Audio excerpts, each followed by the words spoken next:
Pak Prabowo ini akan menjadi seorang presiden yang sangat hands-on terhadap isu-isu kebijakan luar negeri.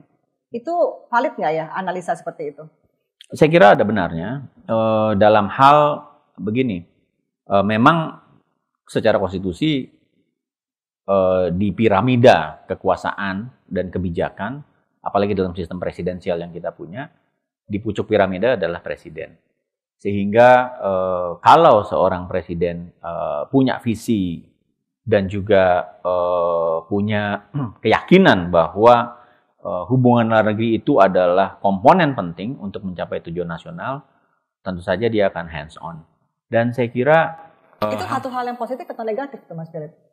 Kalau seorang presiden hands-on dalam isu-isu kebijakan luar negeri? Kalau sedang mengalami perubahan global yang signifikan, menurut saya itu penting. Apalagi yang sedang kita alami sekarang. Karena apa?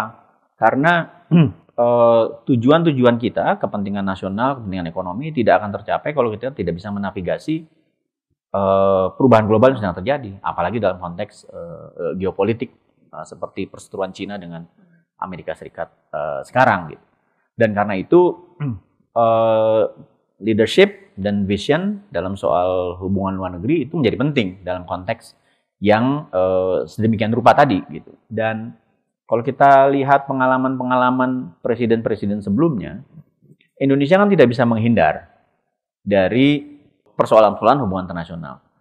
Satu, secara natural kita adalah negara besar di kawasan Asia Tenggara dan juga karenanya diharapkan memiliki peran yang lebih signifikan gitu. Sebagai dalam konteks ekonomi, baik dia sebagai market, baik dia sebagai penyedia natural resources, talent, dan juga menjaga keseimbangan di kawasan dan lain-lain.